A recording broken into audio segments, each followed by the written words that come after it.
Hello everybody and welcome to today's webinar. My name is Kate Halliday. I'm Executive Director of SMMGP. We are really pleased to be welcoming people to this webinar. We have quite a lot of people watching. This is an SMMGP premium membership webinar, which is part of our paid for scheme, but during the pandemic, we have made these available for anybody, and so everybody is really welcome today. The webinar is being recorded, and so you'll have a chance to watch it again, and we will send on an email following the webinar with a certificate and also information about how you can access the webinar if you would like to watch it again. So we've been through a bit of a roller coaster lately. Like every other service and industry, the pandemic has really turned things on its head. We have had to adapt and change and really change the way we have been delivering our services. We're beginning to see relaxations of the lockdown, and a lot of people are asking the questions, what next? Are we going to return back to how things were before the pandemic? Is there going to be a quick or a gradual return to delivering services in the way we were doing so before? Or are we going to keep the changes that we have made and there's going to be no return to how things were delivered before? Or perhaps, probably more likely, could there be something in between? Well, we are hoping to answer some of those questions today. And the format of the webinar is that we have three presenters, all with quite different roles, so they'll be giving us quite different viewpoints, and they are going to talk to us about what's going to happen next. We're going to keep their presentations fairly short, around 10 minutes, because we want to really encourage you to get involved, to ask questions. And so you have a little question box that you can see there, and you can put questions or comments to us. You can also reply to questions if you think you know answers, and you can also vote. If you see a question there that you really like, you can vote, and that will let us know that you really want that question answered. Okay, so enough from me. We're going to get on to the meat of the webinar, and I'm really pleased to introduce our first presenter. Oliver Standing is CEO of Collective Voice, and Oliver, you're going to give us a strategic view as to what is happening in terms of the next steps with drug and alcohol services in the pandemic. Thanks, Kate. Well, I'll do my best. I certainly don't have all the answers, more like, in fact, posing lots of questions, but I think that speaks to the complexity and uncertainty of the time that we're in. So thank you to SMMGP for the invite. As Kate says, my name is Oliver Standing. I'm Director of Collective Voice, and Collective Voice is the National Alliance of Drug and Alcohol Treatment and Recovery Charities. So I'm going to do my sort of 10 minutes-ish, and I'm going to try and go as big picture as possible to complement the speakers that we're going to have following me. So I'm going to go kind of big on the policy and politics and systems, and allow Ben and Steve to sort of dive into some of the more detailed stuff and the stuff around local government. So we've all experienced COVID as a kind of disruptor to our personal lives as family members, our emotional health, but also as professionals, as part of a system, and people who are interested in drugs and alcohol and in working to support people around those issues. It's posed a massive threat to us as a field, and as a kind of societal disruptor, it's arguably the biggest thing which has impacted on society in a sort of concentrated way since the Second World War. So it's going to have a big kind of clarifying force in terms of showing things which were good and worked really well and which we should hold on to, showing things which weren't good and maybe we should try and get rid of, and forcing through the intensity of that change and that challenge, collaboration and new ways of working which would probably have happened anyway, but have been hugely accelerated by the threat of the pandemic. So again, our challenge is to think about those and to think about what things we want to hang on to. So one of the characteristics for me of COVID has been an emphasis on collaboration. I've seen organisational boundaries come down quite rapidly.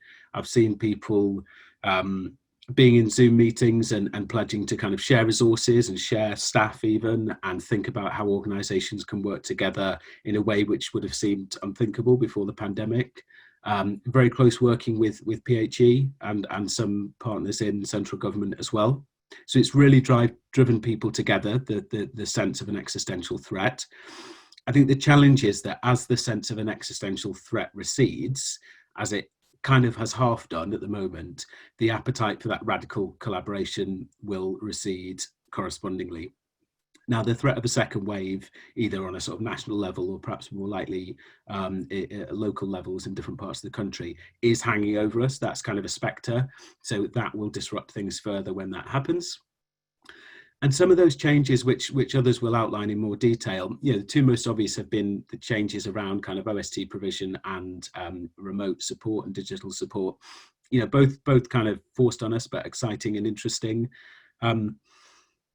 I suppose the challenge is to embrace the positive change there, but also to kind of sound that note of caution around, making sure we're still doing things in a way which sticks to the evidence base which we have.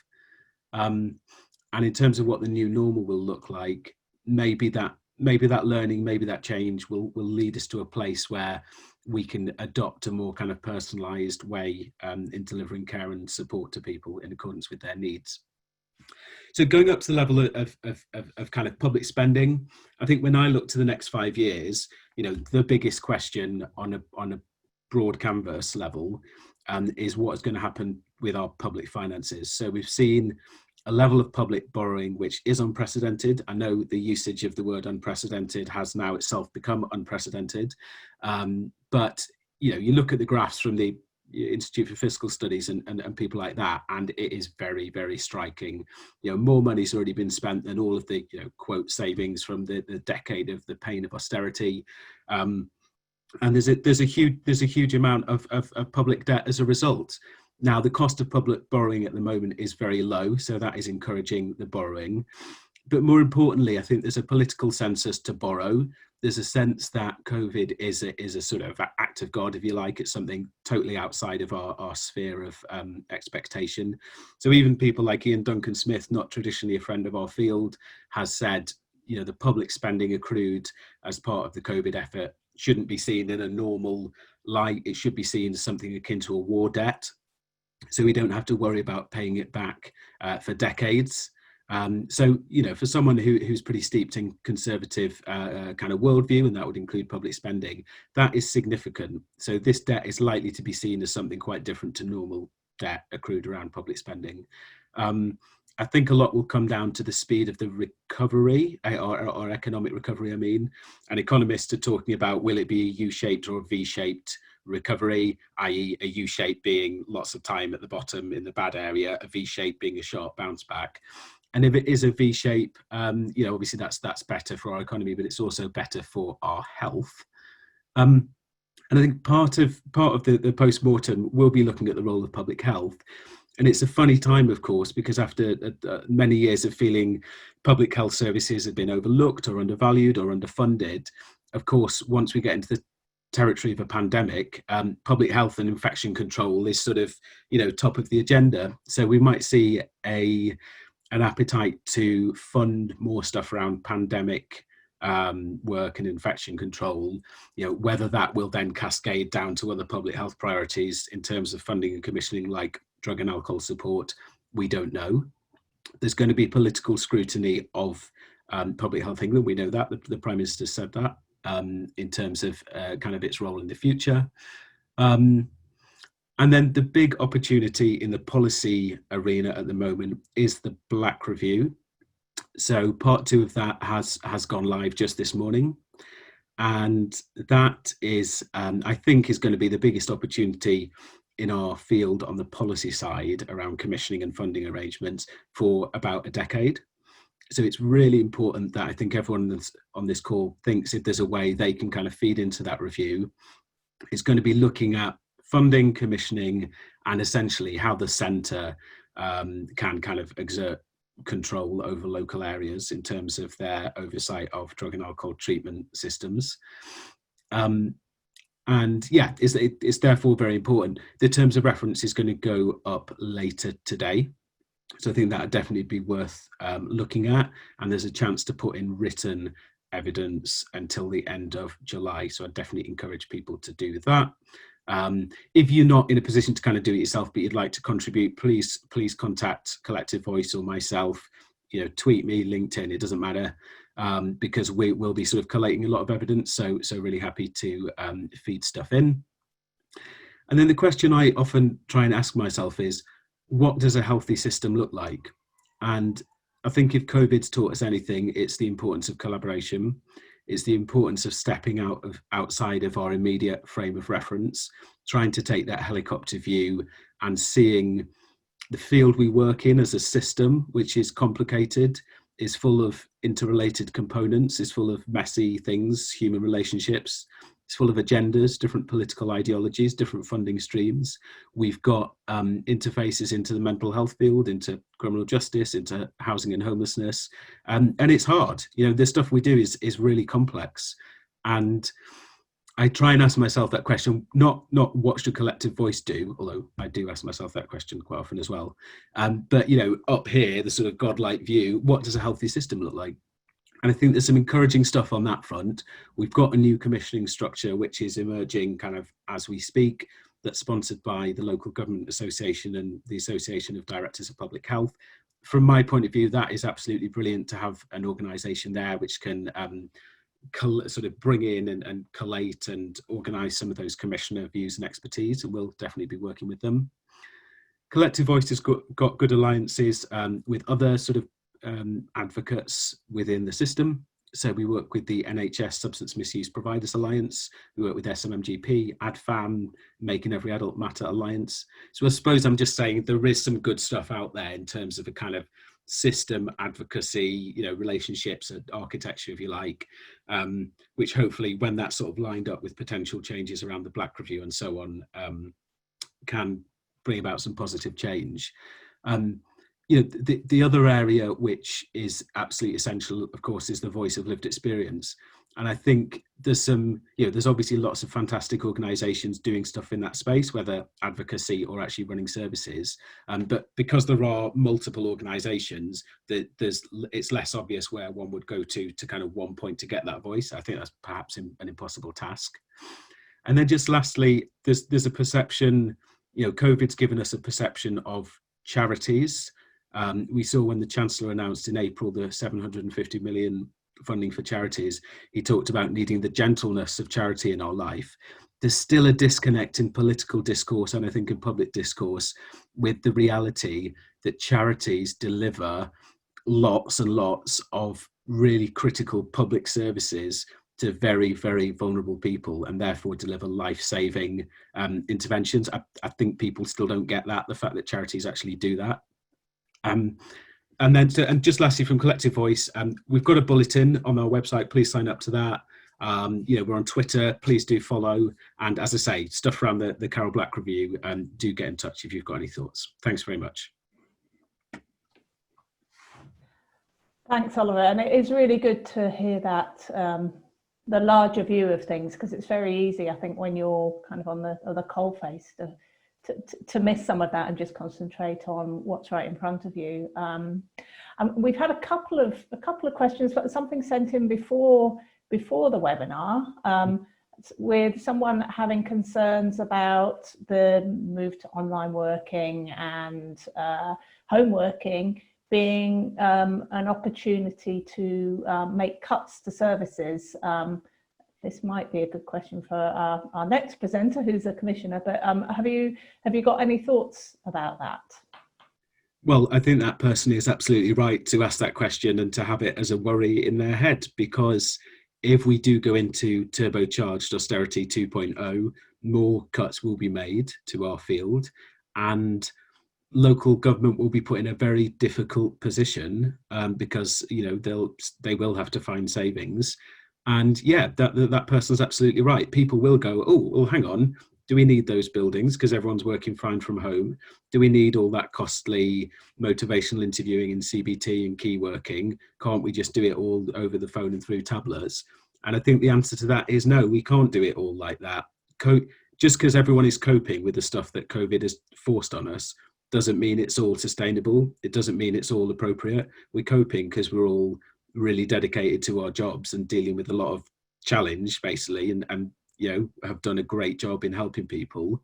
But yeah, it ultimately it's about that the service user, the person getting support, having choice. If they want remote working and support over the phone and tablet, fantastic. But lots of people don't want that. They need the face-to-face contact, and lots of people are kind of digitally disenfranchised anyway and don't have phones and tablets. So we've got to be really careful, I'd agree. Thanks, Ollie. And another question's come in. Someone said we need to think about the new abnormal. Do we need to factor in a normal unpredictability? Okay, the sort of slightly abstract question. Yeah, absolutely. I'm not sure what I've got to say on that one. Yeah, I mean, COVID has been such a disruptor. It's, as I said, I think it's highlighted the positives, and it's highlighted potentially some risks going forward in the issues around kind of remote working and other things.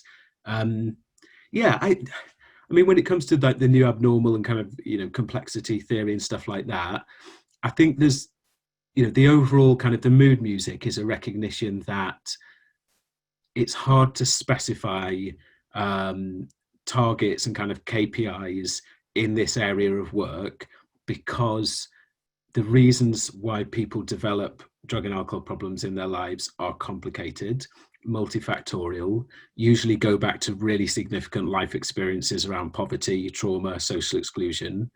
And it's kind of, it can be sort of simplistic and false for us to superimpose a system onto people and say, all this stuff you're dealing with, come into our service and we'll give you some interventions and everything will be all right. And I know that's not what people think, but it's sometimes a kind of behavior that we're forced into by the system constraints and the system of outcomes which we're working with, and the kind of the current sort of semi-marketized setup of our field. And all of that is well within scope for the Black Review. So if people feel strongly that the targets aren't the right ones, or the outcomes I should say, or the tendering and procurement process isn't right, it needs to be longer, or it needs to be more collaborative, whatever, that is all squarely within what Dame Carol Black will be looking at. So there's a chance to feed into that. Great, thanks, Oliver. And before we move on to our next question, we've got quite a lot of people. We've got nearly 200 people watching.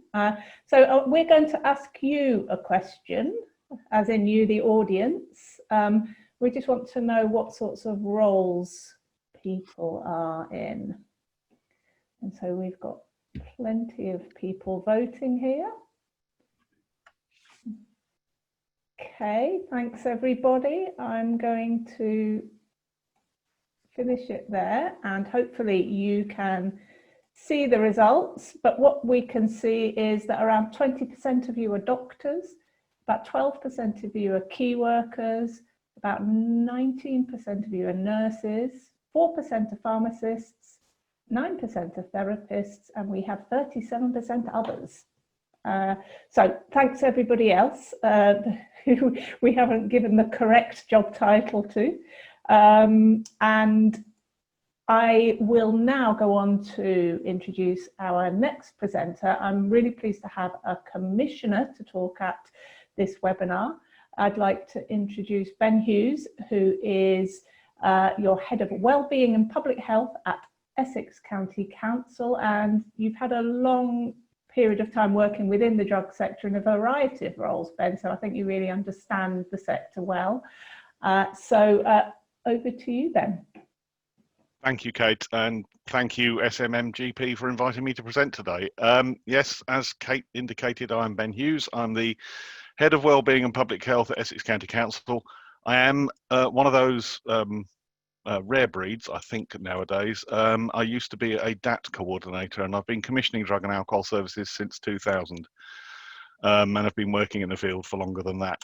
And I was asked to present around a commissioner's view of where we were with the crisis and where we are going to with as we move towards a position of moving out of crisis and into what people keep calling the new normal. And I'm going to try really hard not to use the word unprecedented.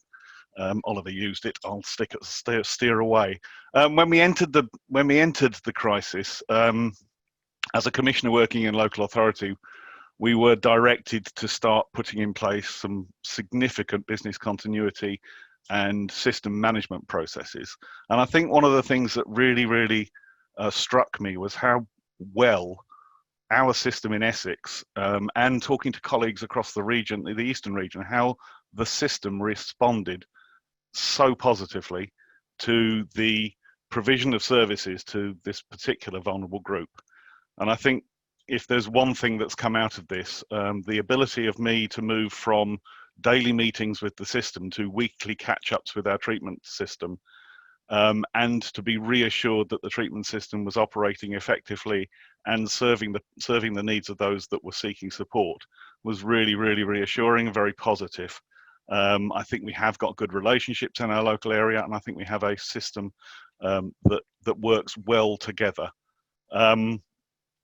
Now, I can only obviously present views from the Essex viewpoint, but as I say, I have also spoken to colleagues across the region and have some similar views from across the Eastern region. And what we've seen is some really significant cross-agency and cross-agenda working.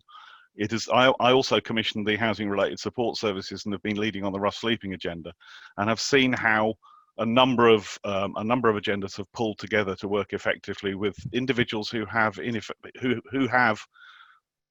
multiple and complex needs and present with significant complexity. And again, I've seen that as a real positive coming out of what has been a really difficult and trying time for our system. I've also seen in our own system locally that the response has been focused on very much on the individual needs. And I know there's been a lot of talk about the supervised consumption agenda and the shift to a one-size-fits-all, the move away from any face-to-face provision and moving completely online. And certainly the experience that we have in Essex is that was the approach taken was very much driven by the need as presenting. And actually, I still have an NHS prescribing service in our system in Essex, and actually there was still the provision to see people face to face. Whilst we moved significantly to online and virtual engagement, there was still some face-to-face contact, and we were still providing face-to-face contact with those in the rough sleeping agenda and those in the homelessness agenda. So we didn't move and shift away from face-to-face contact completely.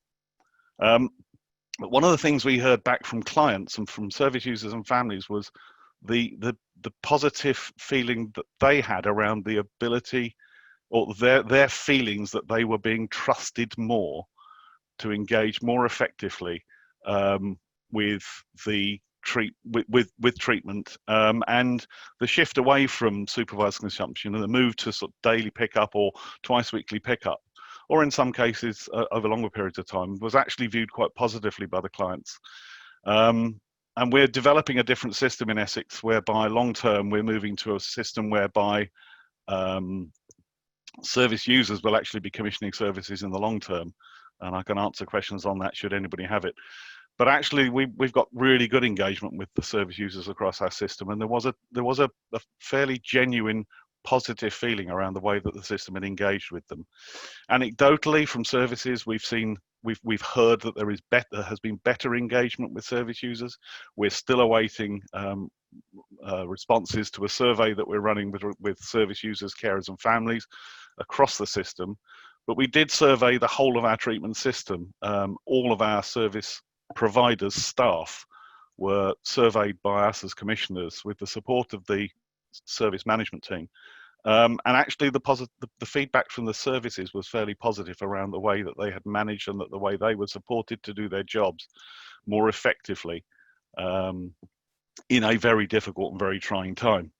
So what are we moving towards and what are we seeing for the future? One of the things we are not looking at, and obviously much of this is outside of my control, but we are not looking at this as an opportunity to disinvest in face-to-face provision. What we're looking at is this being an opportunity to look at a really balanced system and providing approaches that actually respond more effectively to the needs of the individuals. We have heard significant feedback from many alcohol clients that actually the ability to engage virtually at a time to suit them has been really positive. We have also heard from those with very complex needs that they still benefit and would benefit from the face-to-face provision. And I think it's beholden upon us as commissioners to ensure that we commission and support the development of a system of provision or a system of support that actually flexes to meet the needs of those individuals as they present. And as I say, I think this is an opportunity to look at some of the methods of engagement that have been sort of foisted upon us. We do need, I think, to look at the evidence around some of that provision. We know that there's evidence that online counselling and online support can deliver good outcomes, but I think we need to start building the evidence base around what works best in our field and how best we can use things like telephone recovery support, group work and group recovery support to better use the interventions, as I say, that have been sort of foisted upon us. So I think we need to look at the system and look at the system's use of the new tools that we have and look at those opportunities as they go forward. I think we also need to listen to the staff. What I would hate to see is, and I know this has been raised as a fear in a couple of forums where I've been involved, a fear that staff start to see themselves as call centre providers. And I would hate to think that we were going to reduce the way we view our staff and the way that the staff skills are utilised. And I would hate to see us to shift towards a pure call centre provision, because I do think face-to-face provision and the sort of intimacy of group work, if lost, would be a loss to the whole system and a loss to the provision of drug and alcohol treatment services as we move forward. And I think we need to guard against that.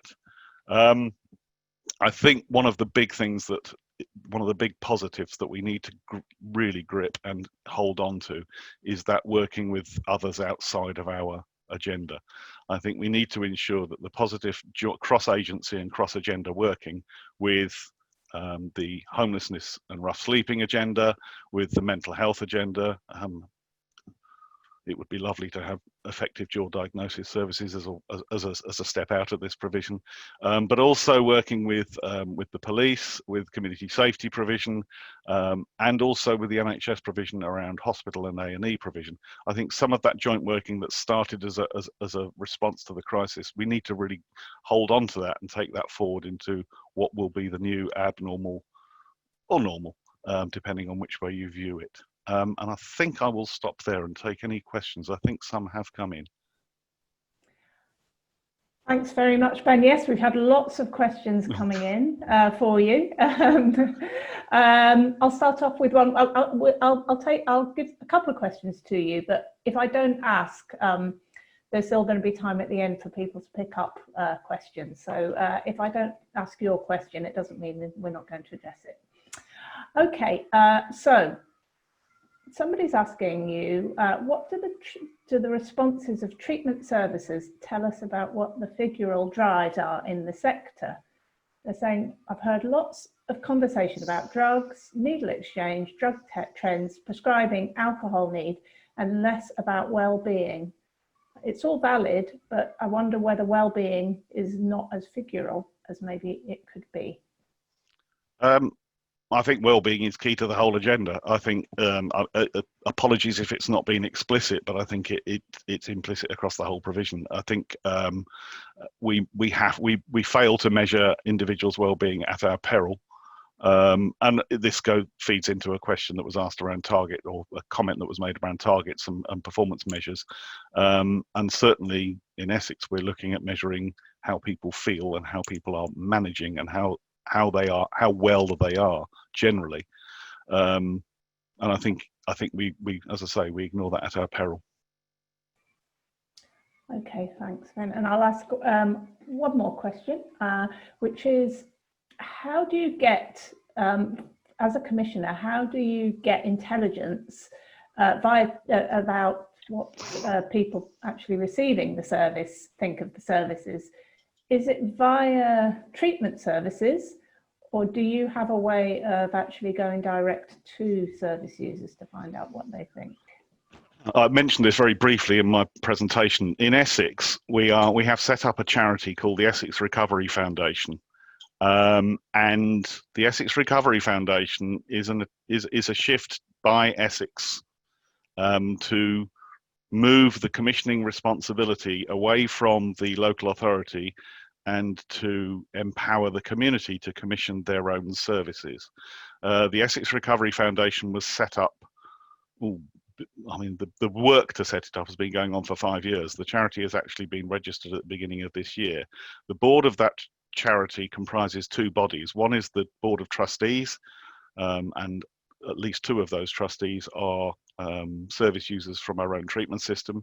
But the second body, the second board, is the Recovery Advisory Committee, which is chaired by service users and comprises service users, carers and families. And the intention long term is to transfer commissioning responsibility from the local authority to that charity. But in the meantime, and until such time as we have all of the structures and the governance set up or the charity has that set up, we have a significant number of service users of drugs and alcohol who are not in treatment and have not engaged with treatment, families and carers, and we are engaging with them to look at ensuring that we get appropriate feedback around what is and isn't working, what serves their needs, and what prevents them from accessing the services as they are currently commissioned. So we're moving, albeit slowly, but I think slowly is better than going off like a firecracker, to a position whereby the responsibility for commissioning and the responsibility for measuring success is actually handed over to the community to do for and with itself. Great, thanks very much, Ben. Thanks for your presentation. There's lots more questions on commissioning, which I think we'll get a chance to get to at the end of the final presentation. And I'm going to introduce our final speaker. I'm really delighted to introduce Dr. Steve Brinksman, who is SMMGP Clinical Director, also pretty much a full-time GP, or works very regularly anyway, in a GP surgery in Birmingham, and is also Medical Director for Cranston, which is a third sector provider. So Steve has quite a good view of how things might look actually within the treatment service provision. So over to you, Steve.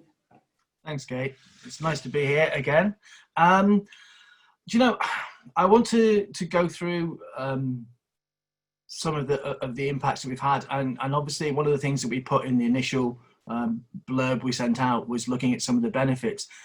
But before I do that, I think we really have to acknowledge how hard this has been for some people. You know, there are people who've been personally affected, people who've lost loved ones, people who've been ill themselves, and that's both staff and clients. And I think we just need to sort of, you know, acknowledge that and make sure that we're providing that sort of ongoing support for people in that situation. It was mentioned previously, and I think by Ben, that I think the sector did respond very rapidly and on the whole fairly effectively with the changes it brought in. And as a very wise patient once said to me, there's little in this world that's all good or all bad. And there have been some beneficial changes from what's happened, and hopefully we can take those out and going forward incorporate them to give us a better system than we had before. But at the same time, some of these are double-edged swords, and that they have they have some risk with them as well. In some of the services we've run, I think we've had, as already been mentioned, developed much stronger links with some of the other sectors than have happened before, including with the in some services with the police sector, but particularly we've had incredible strong links with the homeless services. We've been involved in provision of people who've been moved into hostels and hotels, and making sure that they are having access not just to medication OST where that's part of it, but also around naloxone provision, training of staff who are working with them. And I hope these links will be maintained and built upon, and I think that's something that's a positive going forward. One of the other things we found was there was a definite cohort of clients who became much more engaged when we're doing the more remote working.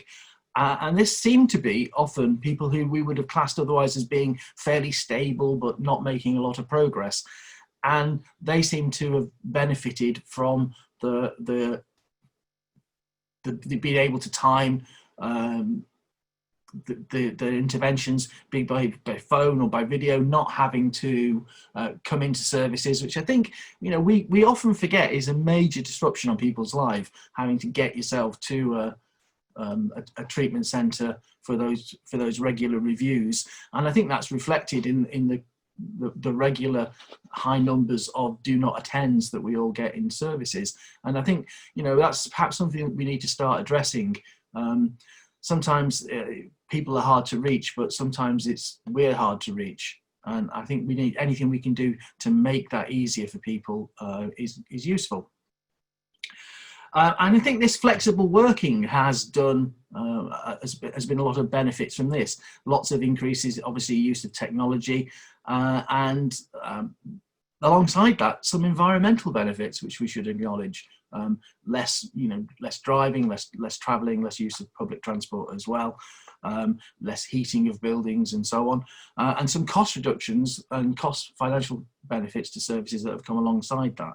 But I think the biggest thing for me will be how we assess the impact on a fairly wide scale relaxation of supervised consumption and pickup frequency. So far, we haven't seen, and I'm not aware of areas that have seen large increases in drug-related deaths alongside this. And therefore, you know, is this an opportunity to look at the way we have traditionally provided supervision in a dare I say it, somewhat paternalistic manner? And I do wonder whether sometimes we've actually had people on supervised consumption for longer than we needed to, or on more restrictive pickup regimes, because it's a security blanket for us rather than for the individual. Now, there may well be, as supply of illicit drugs increases again, because that has also been affected by the lockdown, that there is issues of more diversion, and there may be issues with increasing drug-related deaths. I think we need to see that. But we've got a large cohort of people now who have gone on to weekly or twice weekly pickups, and we can't just put them back onto what they were previously on. I think that's a slap in the face to people who say, well, you trusted me to behave while we were in lockdown, but now the situation's improving, you don't trust me again. And so we're going to have this large cohort of people going forward, and I think it's really important that we monitor them. Yes, we make changes where there are problems, but I think perhaps we should be looking at in the long term about how we do provide the treatment that we do provide. And one of the benefits of that for me is that perhaps it allows key workers to focus on the psychosocial interventions. How much of a typical session is devoted to worrying about, are you picking up your medication on time?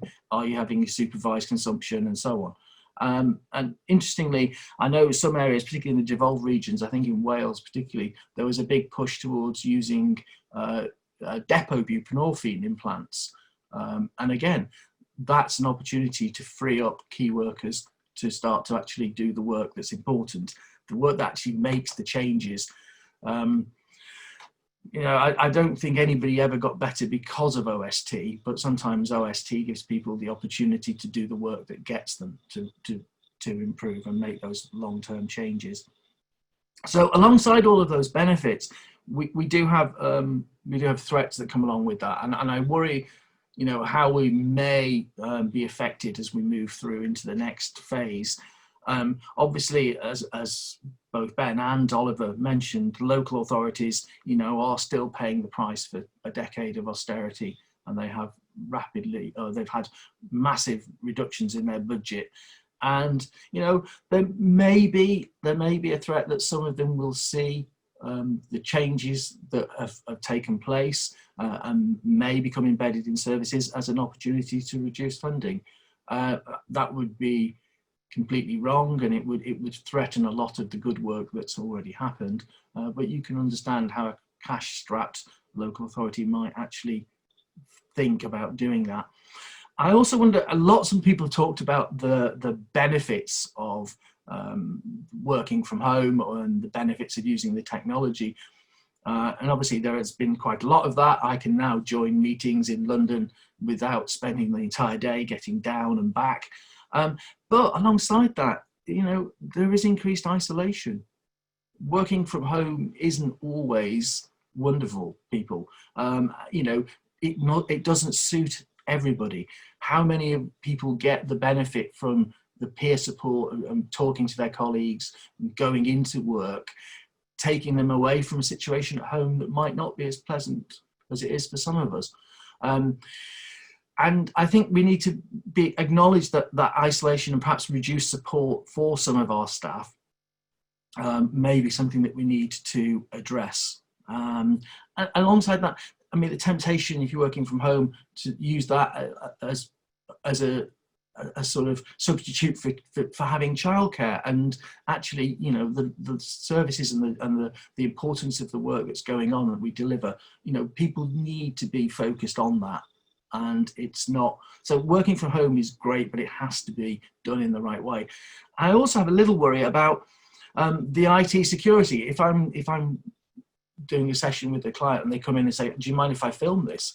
Or a patient, I'd be quite taken aback. And likewise, I think they would if I said that to them. So we do have to bear in mind, I mean, we're recording this webinar, other people can watch it in the future. I'm no doubt that if I watched it in the future, I'll go, oh gosh, did I say that? Did I do that?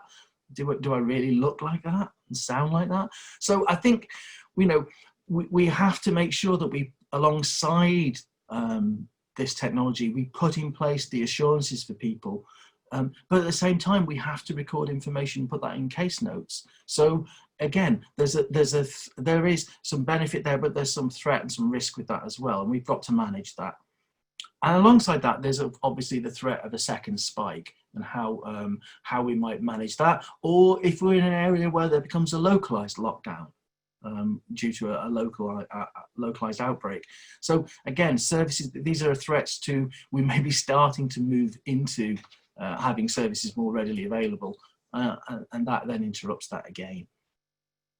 So really, how do we prepare going forward? I think a good thing to do is to take a breath at the moment, look at what the changes we've made are in our services, and look what's good. What should we keep? Okay, what do we need to enhance? And what have we lost? And what do we need to get back as rapidly as possible? I have a great concern. A large number of community alcohol detoxes, for instance, might not have been carried out in this period. Alcohol consumption is definitely something that's gone up as a result of lockdown. So I suspect there's a large cohort of people that we're really going to need to do some fairly immediate work with. We need to think about access to our buildings. We need to think about screening staff and clients before they enter the buildings. You know, what's our PPE provision? Have we secured that going forward? We will be using PPE for a long time, and perhaps something that we will be doing even sort of as a routine for a lot of things. And that applies very much to what we're doing in primary care now, as well as within the drug services. we should be aiming to try and reduce the footfall within our buildings. And so that involves, embracing flexible working, perhaps having mixed sessions, some people attending and being seen face to face, others being contacted via phone or video, conferencing, Zoom, and so on. Perhaps it gives us an opportunity to work longer hours. Within primary care, certainly, we're now taking this as an opportunity to use some extended hours slots by provision of video consultations. And so alongside that, then we need to put in place a plan to deliver the IT. And that's obviously to staff in terms of having video cameras, the ability to work from home, laptops, but also for our patients and our clients.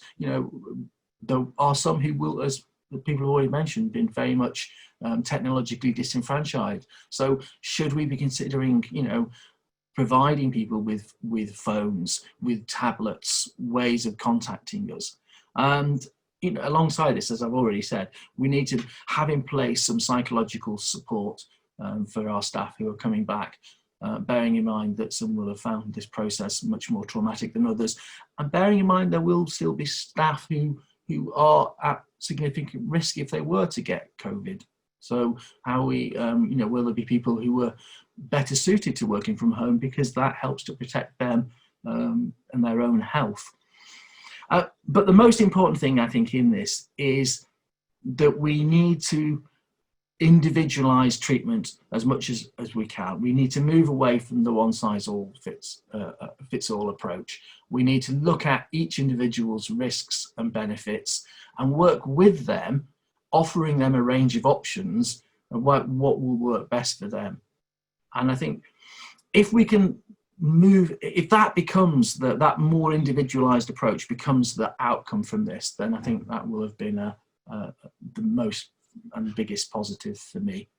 And that's all I've got for now. Great, thank you, Steve. And I think the depth of your experience across primary care and service provision really showed there with some of the issues you were raising. Got a couple of questions directly for you, and then perhaps we can look to get the whole panel back and have a look at some of the general questions we haven't got around to answering yet. Okay, there's people are asking about OST and actually starting or restarting OST without supervised consumption. And I'm someone who's worked for so long, I remember the times before supervised consumption and starting people on OST, kind of scary doses as well, thinking back on it. Any thoughts on that? There are some people pointing to research from the Orange Book saying that there was a reduction in deaths with the introduction of OST. Your thoughts on starting people off without supervised consumption, Steve? Yeah, I mean, OST undoubtedly, saves lives. It's a very effective medication, but it has some risk associated with it, and balancing risks is always the key element, that we try and achieve. My view in the last few years has always been to use supervised consumption for as brief a period as possible, and to use that to basically enable a fairly rapid titration. Obviously, with some medication, for instance, buprenorphine, it tends to have a much lower risk profile in terms of overdose. So I don't really have any great concerns about that. I think that what we worry about most is diversion and the risk of harm to others. And I think that was really a big driver behind the supervised consumption, particularly with methadone. So I did it in the past. I started people without it. It's called trust, actually, and it's I think that's the problem, is we've perhaps lost that trust and that engagement with people. And I think if you feel somebody needs to be on medication then you would start it. In primary care, I actually give lots of people medicines that are potentially dangerous, and I just trust them to take them the way I tell them. You know, I'm not on about people treating people for illicit drugs. I mean, or a wide variety of substances. So I think if you have that ability to review people in that relationship, then that's something you can do. However, I do understand that there is a sort of a comfort blanket by using supervised consumption where it's available. But I think we just fall into the trap of that becoming the default, and it goes on for too long. And I think the old Orange Book, not the current one, but the one before, that sort of said supervised for 3 months, became something of a mantra for people. Equally, I have people who, you know, they're vulnerable, and I've kept them on supervised consumption for longer because it suited them. And I think that's the key, really, is it right for the individual, not is it right because it makes me feel better. So I know I've sort of skirted around it a little bit, but I think if you've assessed the risks and you feel it's the right thing to do, then I would do it. Thanks, Steve. And there's been another question about, is there a case for splitting off the clinical and the psychosocial aspects of services and having offering psychosocial only to the people who would like it?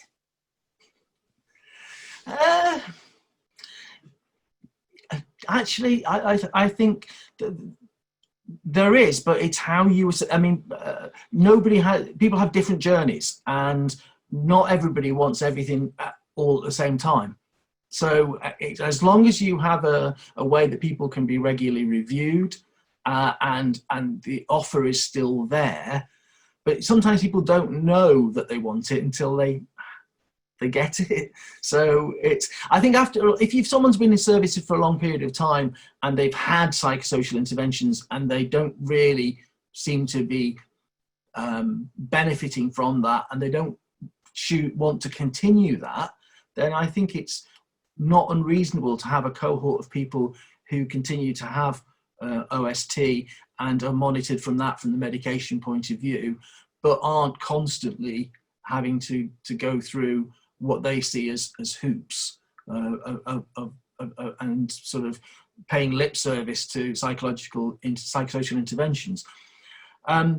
But I think, you know, I sort of wouldn't want people to necessarily come into service and that's the default position. So again, we seem to be always going back to what's right for the individual.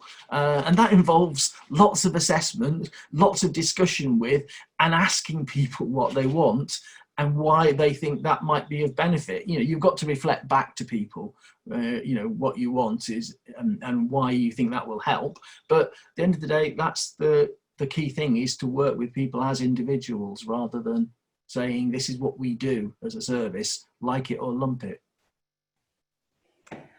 Thank you, Steve. And I'd like to welcome the other panelists back who have had a chance now to take a look at some of the questions that are being answered. And to see, I don't know whether you've seen a question in particular, Oliver or Ben, that you would like to take a look at. Ben, you're nodding, yes? Yeah, somebody was asking about the SHARP provision. We run a community rehab provision. We've got 2 community rehab provisions across the county, and they have continued to operate. They haven't continued to operate face to face, but group work has continued, and one-to-one work has continued online and virtually, and also workbooks and resources have been posted to or delivered to clients who've been unable to attend the daily provision during the crisis. So SHARP has continued in a form. Thanks, Ben.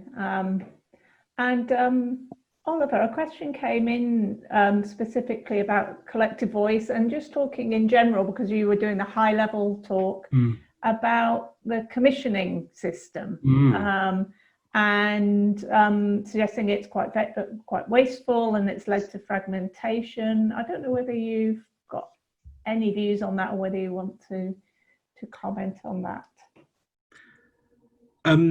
You know, I'm sure Ben will have something to say, but I think there is an appetite in the system from all the different viewpoints, so from commissioners, from providers, from those with lived experience, to look at how commissioning works and to see if it can be done in a more collaborative, kind of more human way on maybe longer timescales, and in a less marketized way. That's just, I'm speaking to people and kind of asking them stuff. That is my reflection. And I think a lot of people agree on that. Like, not everyone would agree on the exact, end product of what it should be like.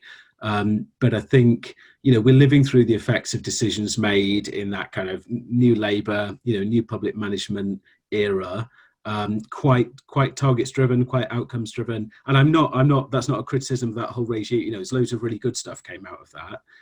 But I think there is a kickback against some of that, and some areas are doing some really innovative stuff. I mean, Ben's touched on, they're actually starting a charity there and giving away some of that power and money to the community itself. I mean, that's probably at the more radical end, but there's lots of areas where the commissioners are pivoting to kind of 10-year timescales, a very collaborative approach, a kind of alliance model of commissioning, where the voice of those maybe smaller voluntary sector organisations are coming in, the voice of lived experience is coming in, and the start of the process is very much about building trust, building relationships, building a shared understanding of what is needed for that place, as a system made up of human beings, made up of communities and families, and doing that first and then deciding on the outcomes, rather than doing what we've done generally over the past decade, which is decide on the outcomes in quite a transactional way, and then put that out saying, come on guys, there's X amount of money in the pot to do this, who's gonna deliver it. So I think there's an appetite to change there, and like I say, the Black Review is going to line up with that. So no paradigm is forever. We did it differently before, we can do it differently in the future. Thanks, Oliver. We've had somebody talking about seeing large reductions in referrals. I think it's up to 60% reduction of referrals reported in Wales. And it's a question about, is this something that other areas are seeing? Don't know who wants to take that. Anecdotally, we've heard from our prescribing provider and a couple of our third sector providers that actually they've started to see an increase in referrals. They've certainly seen an improvement in engagement, so fewer people leaving treatment inappropriately or prior to treatment being, and I hesitate to use the word complete, but using national definitions. So we don't seem to have seen that. However, we are holding our breath until we actually start to get the formal data from the period that we're talking about. What we have seen is a reduction in drug-related deaths, although again, we are going to wait until we see some coroner's outcomes to see if that's a real reduction or if it's been hidden. So we are sort of, we're not seeing the sort of 60% reductions, certainly. No, we in services that I'm involved with, we haven't seen that sort of reduction, certainly. And I think that Ben makes a really good point, actually, that a lot of the stuff at the moment is anecdotal. It's how things seem to be. And it will be many months, if not years, before we can fully unpick everything that's happened with this pandemic and its impacts. Unfortunately, we can't wait that long to change, because there's a tendency for everything in life to slide back towards the mean, and if we're not careful, we'll end up with things just being how they were. And much as there was benefit in how things were, it was a long way short of perfect systems. And I think, we have to take what's been a horrendous experience and for the country as a whole, and actually use that as a driver to get things to be better in the future. And I think there is an opportunity, and I think if we wait for all of the data, then we'll miss that. But I think it's, going forward, I do hope we will have we will have significant changes in the services that we deliver that are for the benefits of the people we provide the service for, not for the service and not for the commissioners, and they're actually for the people who actually are affected by what we do. And I think that there's a particular worry around alcohol treatment referrals, as far as I can tell. I mean, that, you know, there certainly was pre-COVID anyway, going back probably about 7 years. We've seen a significant reduction in those. You know, there was already arguably a bit of a quiet crisis around alcohol treatment. And certainly speaking to colleagues at PHE and commissioners and so on, the numbers seem to have held up better for non-alcohol referrals, basically, so that the opiate numbers seems to have held up better. There has been a fall in alcohol, you know, there's undoubtedly some people for whom the stresses of COVID, whatever they are, might worsen. You know, if they had a relationship with alcohol that was just on the edge, it might have obviously worsened that. So there might be this sort of sense of a pent up demand as we go forwards. I think this does play into the target driven systems that we commission and the structures that we commission too, because I think there is a huge gap in what we measure with regard to alcohol presentations and alcohol engagement, because certainly we're trying to do a lot more work around the early intervention and pre-treatment engagement that isn't often captured on national data sets. And I think a point was made, whether I think it was Oliver or Steve, around outcome-driven provision. I think we still have a significant confusion about what is an input, an output, and an outcome.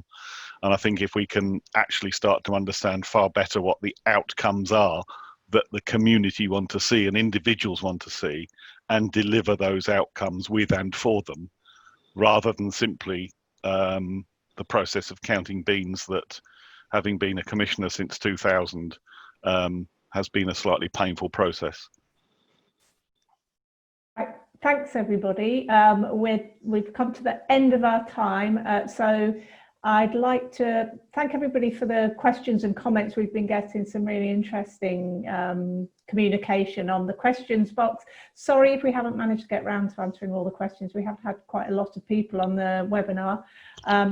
And can I thank our presenters for a really interesting overview from lots of different viewpoints as to what we are facing in the near future for drug and alcohol services. So thanks, everybody.